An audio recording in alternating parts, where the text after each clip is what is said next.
the weather forecast with C3 Production. Hi ladies and gentlemen, and a pleasure to have you join me once again on the weather forecast. I hope you had an amazing day. We look forward to a moderate to high level of precipitation in some parts of the nation, like the center, north, and the far north regions, and temperatures may get as low as 16 to 17 degrees in the west and northwest. The Adamawa region expecting a minimum of 18 degrees. We may have the center, south, east, and the far north regions as low as 19 degrees, and the southwest, Little Island north regions expect temperatures to get down to between 22 to 23 degrees. Detailly, we take you over to the far north region where we may have heavy precipitation except for Mora and Kuseri tonight, and heavy precipitation will progress in the entire region by morning with a fully clouded sky. Next, we go on to the center region where light showers may dominate the town of Nangaiboko tonight, and by morning it may progress to the towns of Bafia and Tui with temperatures between 21 to 25 degrees. Lastly, we go on to the littoral where we may have heavy precipitation in Kongsamba tonight and a similar situation by morning with light showers in the rest of the towns. It is important that areas expecting a high level of precipitation should put in place effective water drainage measures. Thank you for watching and have a beautiful night.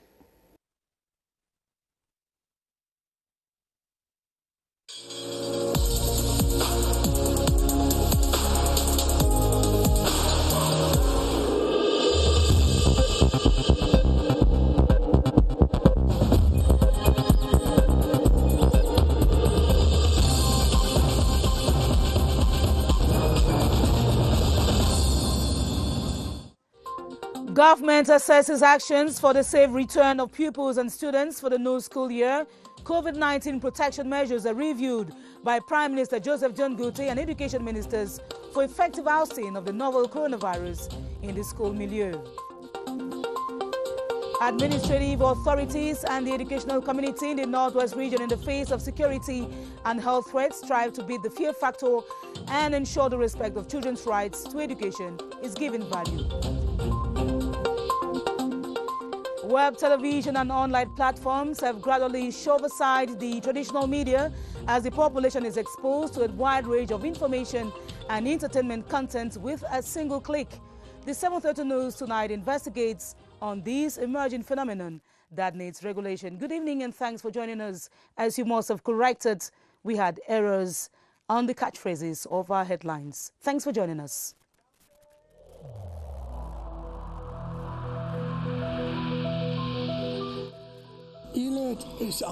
Each of us must comply with the measures that have been taken.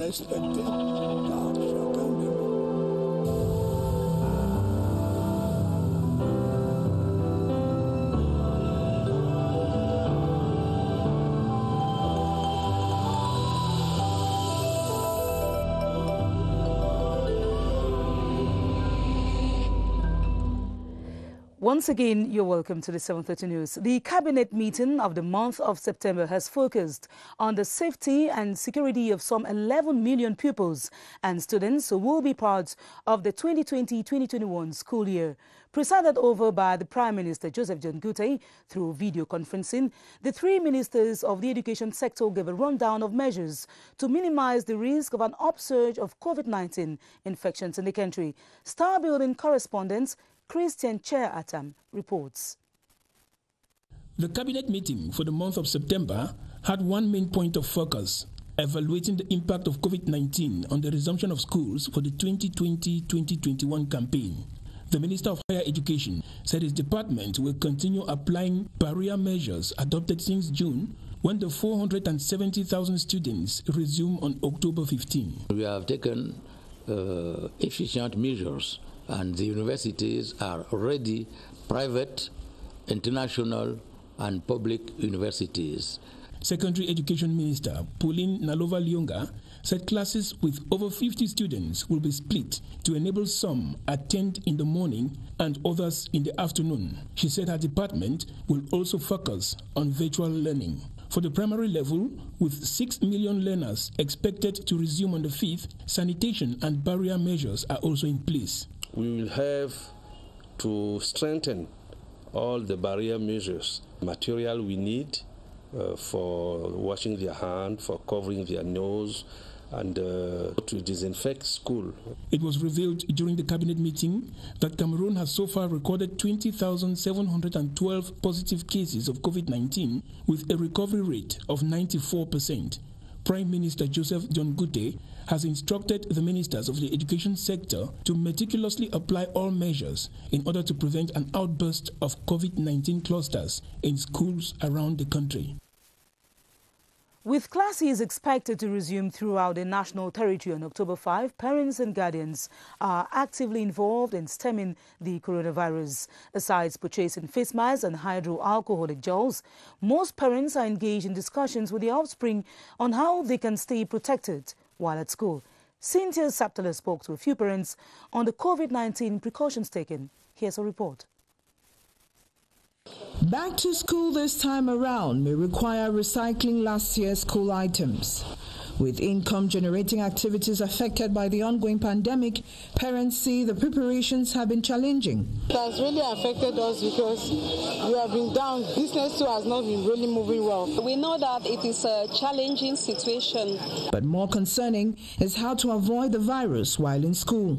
To manage the situation, majority of parents say counseling was part of the 6-month break counseling together with a little faith. My youngest, who is 5, I know it will not really be easy, but we have to talk with them. We think with the staff, we can work hand in hand to take care of the children. Even if the school cannot provide water for them, they should be able to wash their hands using their own water from home. I've been telling them, they already know every precautions to take. I've been telling them at home to make sure they don't sit close to somebody without the 1 meter distance and to put on their masks. I still have worry because I don't know about other kids. So while purchasing the needed textbooks and books and pencils, parents have added numerous face masks, hand sanitizers, and other protective equipments to school materials. In the Northwest region, the education community and parents hope that schools will open unperturbed in spite of the security challenge that trails. Governor Adolphe Lafrique has been meeting with security and defense forces as well as teachers to reassure them of tightened surveillance. Karen Tosam tells us more. Administrative officials say they are aware of the security challenges faced by teachers. They have been proposing to accompany those who have been displaced by the current insecurity. We are organizing escort to the teachers who are still here in Banda and planning to go back to their various schools all over the Northwest region. They shouldn't be afraid. They should just only put their name in the list at the regional level, and the security services are taking necessary measures. The creation of vigilante groups has been described by the authorities as a prerequisite to safeguarding the future of teachers and school-attending children. We have the duty to stay where we are and work for that peace and that security.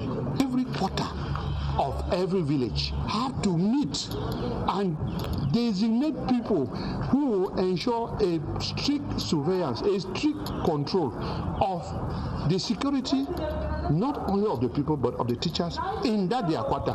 In the meantime, the authorities are calling on teachers to respect their teaching engagements or face administrative sanctions. Violence, threats and kidnappings have in the past constituted the fear factor that has prompted guardians and parents to keep their children at home during school period. The back-to-school campaign in the Northwest region has been basically centered on the need for bravery and the respect for children's rights to education. Mercy Kusi reports on the involvement of all and sundry. Commercial activities have been grounded around the Northwest and movement is restricted in certain parts of the region. This recent development in the 4-year-old unrest coming weeks to the start of the new school year is an obvious setback to the education stakeholders. The main road and even the road leading from the headquarters of the region to some of our divisions. Children of school-going age in this part of the country are anxious to hit the road for school, and parents are hoping that things change for the better. But what they cannot deal with is the insecurity that engulfs the region. Government has trained teachers and they pay them. Most of them, instead of teaching the children who are within my jurisdiction, have all escaped. It is less than 2 weeks to the 5th October official reopening day in Cameroon, yet economic activities that filled the streets of Bamenda during this period are absent. Many are wondering how those who relied on petty businesses to educate their children will sail through this difficult year. Away from the back-to-school preparation, the results of the election of the city mayor of Kumba in the southwest region has been cancelled by the administrative bench of the Supreme Court during the post-municipal litigations. A similar verdict was given in Makenene, where the court has ordered for a rerun for the post of mayor. Sidone Jopmandi sat through today's proceedings and now reports that so far 39 files have been examined. The administrative bench of the Supreme Court has today pronounced its first verdict, and the majority of petitions submitted by different political parties for the February 9 municipal elections were thrown away.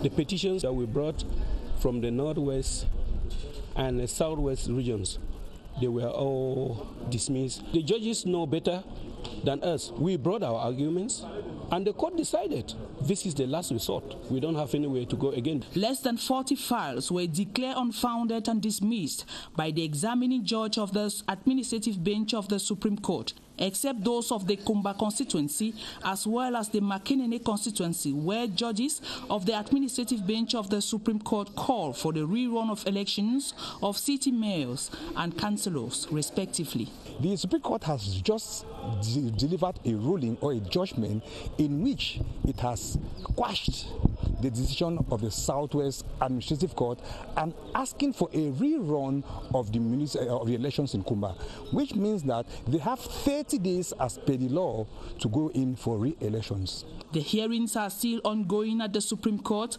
and the examination of files will continue this Friday. Still on the spin-offs of the major national dialogue, we spotlight efforts made to promote bilingualism in Cameroon. Even before the dialogue, the Cameroon Radio Television CRTV has since mid-2018 engaged in this move with the transformation of the 5 p.m. news on national station. It has become an exemplary bilingual 1-hour rendezvous.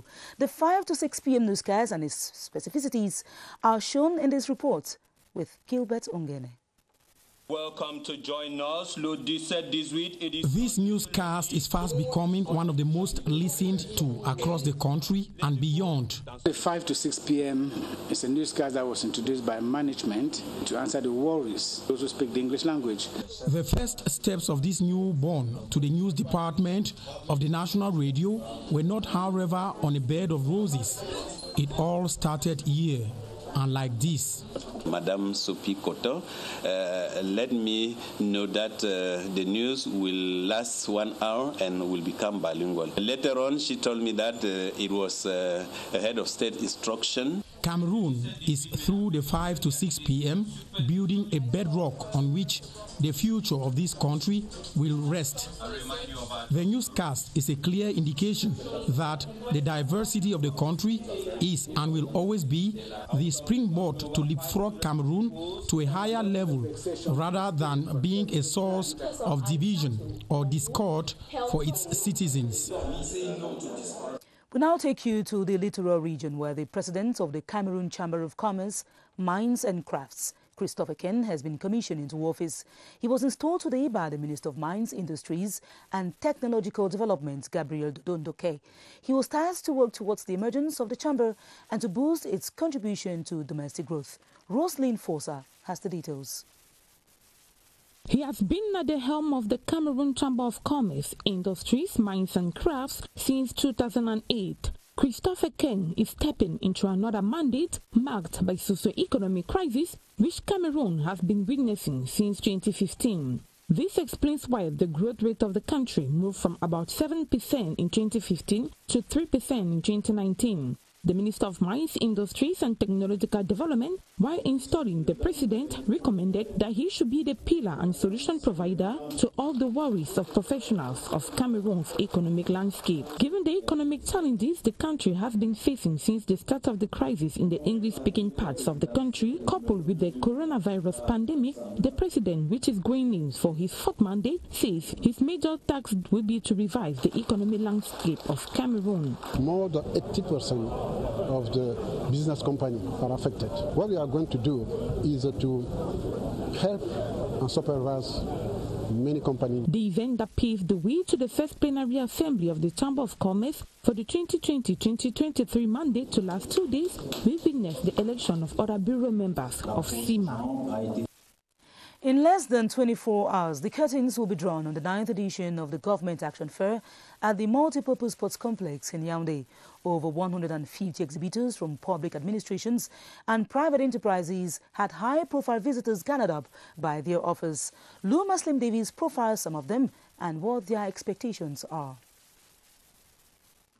The Government Action Fair Sago continues to be an excitement to visitors, amongst them ministers and directors general. My presence here is to inform that what the government has done to fight against unemployment in our country. With over 100 exhibition stands at the fair venue, visitors are treated to a wide variety of service providers. We are here to make the public know what we're actually doing. We are of the Ministry of Employment and Vocational Training, a ministry that has an objective to create the enabling atmosphere for the training of young Cameroonians. I came to Sago for two things, because first of all, because I'm the mascot of this company, and equally because I wanted to discover what comprises all the enterprises that are here. The fair aims at boosting the economy in various sectors. Away from Sago, if you're traveling along the National Road number 10 and you feel like taking a break, you can pull over at Ngulentang. There, a roadside rest area has been constructed by the Mengan Council of Nyong and Fumu Division. The council's mayor, Gabriel Bienvenu Aya, says the structure is intended to reduce the number of accidents on the stretch. Victor Siga was on the site. Most accidents on the National Road number 10 are attributed to fatigue. Heavy-duty drivers who ply sub-regional highways are said to be the main victims. It is in this light that the Council of Mengan in the Nyong and Fumu Division has opted for the construction of a rest area for these drivers and Ngulentang. We are going to have a space to park on top. We have hotels, we have a space to eat, and we also have a space to play. The construction works yet to start will be built following the standards prescribed by the Union of the Council of African Shippers. If a locality like this one is chosen to receive a great project like this one, we can only be satisfied. The initiative will also serve as a source of employment to many Cameroonians. As announced in one of our top stories, the world's audiovisual landscape is fast undergoing a mutation, with web television and online platforms threatening traditional media. In Cameroon, with a plethora of online content, the average citizen with just a click can be sufficiently informed and entertained. Constantine Baum now looks at the regulation of the sector, which seems open to be all. Internet is gradually becoming cheaper, and with a good computer, phone, camera and other communication gadgets, anyone can set up his or her online TV in Cameroon. It is worthy to note that well-known media houses for better visibility are using the online platform to conquer new targets. Other thematic web TVs have emerged, such as Tara TV, Wuri TV, Naija TV, Sun TV, competing with the established ones. For now, there is no control from the Ministry of Communication. There is still a kind of administrative tolerance from the competent authorities, as none of these online platforms have legal documents to operate, although there is the 2015 audiovisual law that guides their operation. The text of application of the 2015 media law is still awaited. However, the National Communication Council is putting a close eye on the activities. It's not a no man's land because we have possibilities of following up. We do not know when they are created. We do not even know their location. Sometimes we get to know because our monitoring service gets them on. And also when people send complaints about the content of their messages. Online TV is a new trend in the audiovisual landscape, as the digital man today no longer has the time to stay in front of a TV set as before. In health news, the Association of Pediatric Surgeons are deliberating on comprehensive cleft care, which affects a cross-section of children in some parts of the country. At the second session, the experts sought ways to better handle surgeries to correct the malformation and to provide adequate follow-up and treatment. Beatrice Ngum has the details.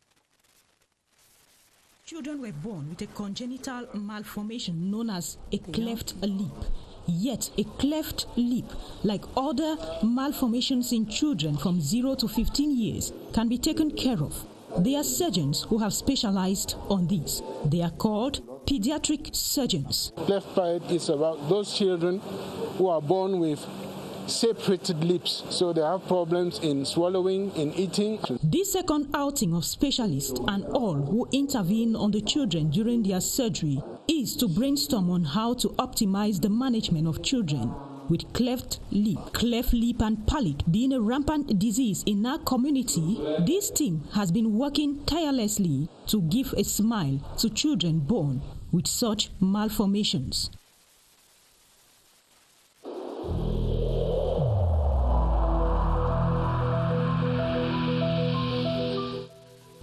The wearing of face masks in public places will be mandatory until further notice.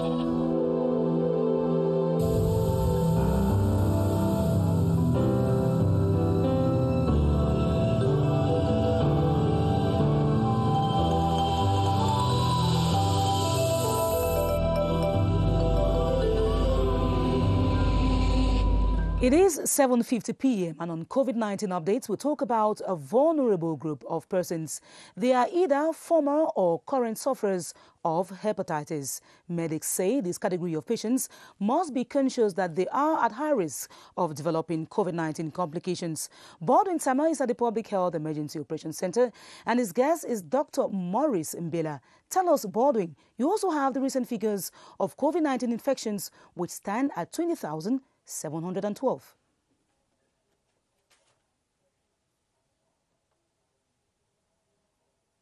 Good evening to you, Esther Kima. I confirm those figures you just announced a while ago. We have 20,712 Cameroonians who have been tested positive for COVID-19 in the country so far. 19,440 Cameroonians have recovered from the virus. That takes the recovery rate to 94% so far. 418 Cameroonians have died of COVID-19, and we have 838 active cases, persons living with the virus in the country. Tonight, we talk about the relationship between hepatitis and COVID-19, given that persons who suffer from hepatitis, they have for this illness that actually affects the lungs and makes it so easy for them to get infected with COVID-19. With our guest, Dr. Maurice Mbela, who is an epidemiologist. Good evening, doctor. Good evening.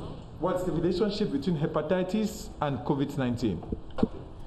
It's important to know that people who suffer from viral hepatitis are more likely to suffer from severe form of COVID-19 due to their low immune capacity.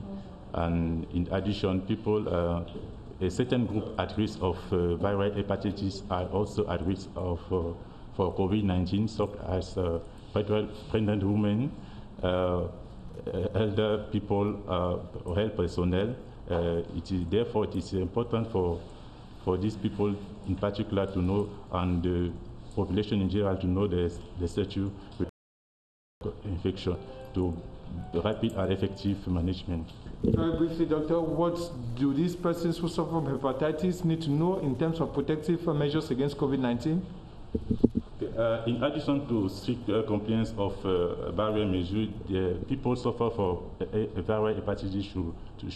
It's important to that person to continue to follow the treatment at the hospital, and therefore these people should be avoid to do self-medication in case of symptom relative to COVID-19.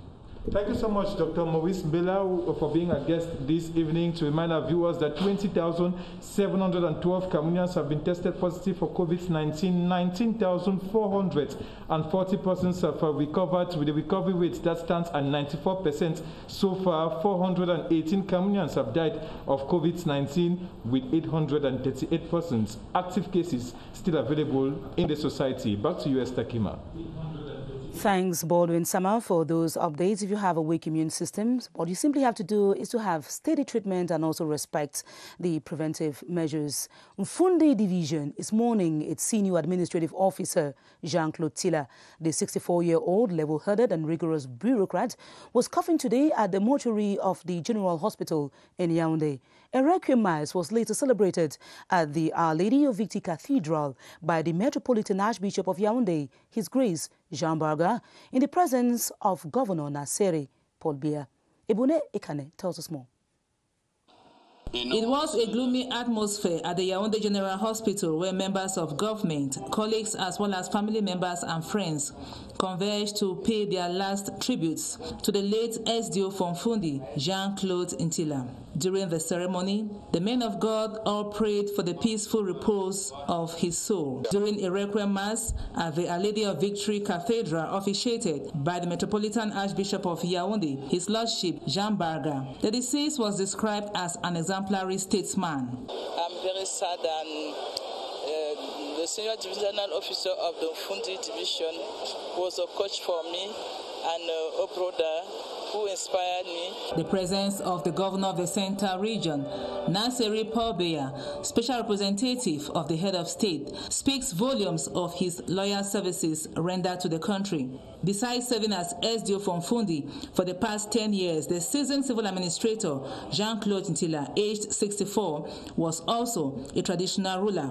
He'll be buried this Saturday, September 26, in Obwa, in the Mefu and Afamba division. So rest in peace. In parliamentary news, the second phase of the annual training of staff of the National Assembly on bilingualism and new information technologies has ended with the award of attestations. The ceremony to end the 5-week course at the African Institute for Computer Sciences in Yaoundé was chaired by the Senior Deputy Speaker, Honorable Ilaron Etong. Details in this report. A perfect example of the plinth of the Constitution voted at the National Assembly, where they work.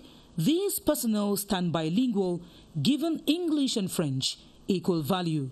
After 5 weeks of training with facilitators from the African Institute for Computer Sciences and the Pilot Linguistic Center, they are empowered. We learned Microsoft Word, we learned Excel. We are going to be able to do online correction of text. French has been a nightmare to some of us. Thanks to this training, the National Assembly is the most bilingual institution now. The Senior Deputy Speaker, Honorable Ilaron Etong, hailing the second phase of the training, triggered and hand-carried by the Clerk of the House, Kumba Gaston, captioned that the proceedings of the institution will be adept and concomitant with new technologies.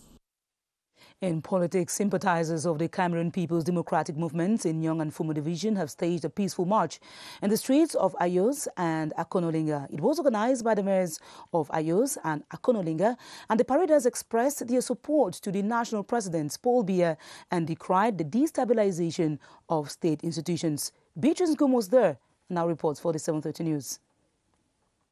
It was a colorful day in Ayos in the Nyong and Fumo Division. Supporters of the CPDM party under the stewardship of the mayor, Paul Ndongo Bikwe, took to the streets of the town to express their respect for Republican institutions and to say no to all calls of hostility. Their cry for peace was contained in what they called the Ayos Declaration that was handed over to the head of state representative. I'm glad that a lot of youths have mobilized today to give this declaration, that they say no to disorder and yes to peace and growth of our country. The peace march, led by CPDM party bigwigs, traditional dignitaries, and the 3 wings of the CPDM party in Ayos, came few hours after a similar parade in Akonolinga in the same division. with bikers and the population of Akonolinga declaring to the divisional officer that they will be ambassadors of peace and not of disorder. I want to emphasize. Sons and daughters of the Nyong and Fumu are therefore resolved to champion peace. In sports, members of the Executive Committee of the Cameroon Football Federation are examining the decision of the Court of Arbitration for Sports, which gives the Professional Football League the right to organize local football championships. The meeting was chaired by the president of FECAFOOT, Seydou Mbombonjoya. Baldwin Summer reports that the future of the country's football was also discussed. Thursday's Executive Committee meeting of the Cameroon Football Federation took place within a particular difficult period that the sports movement is going through presently. Opening deliberations, the president of the Cameroon Football Federation, Seydou Mbombonjoya, said the decision by the Court of Arbitration of Sports will be handed over to FECAFOOT's legal department for proper examination before the General Assembly. The organization of competitions during this COVID-19 period remains a priority to FECAFOOT as they wait for government's reply to permit them bounce back with sporting activities with at least 200 persons concerned. It was announced that FIFA's financial aid to fight against COVID-19 is available for clubs and will be distributed in the days ahead. The Cameroon Football Federation aims at completing construction work at the FECAFOOT's new head office while working on the imminent renovation of the technical center at Oja after consultations with FIFA. It was disclosed that henceforth, the management of the CAF Excellence Center in Bankomo is under the auspices of the Cameroon Football Federation, with these points to be discussed and others adopted during their General Assembly scheduled for this Friday. That sports report brings us to the end of the 7:30 news, in which you heard that government has been assessing actions for the safe return of pupils and students for the new school year. COVID-19 protection measures were reviewed by Prime Minister Joseph John Gute, education ministers, as well as the Minister of Public Health. More news comes up at 8:30 p.m. with Romeo Trise. Tomorrow, Ben and Buma Ghana will be your host at 7:30 p.m. Thanks for watching. Stay tuned to our programs on CRTV and have a beautiful weekend. Good night.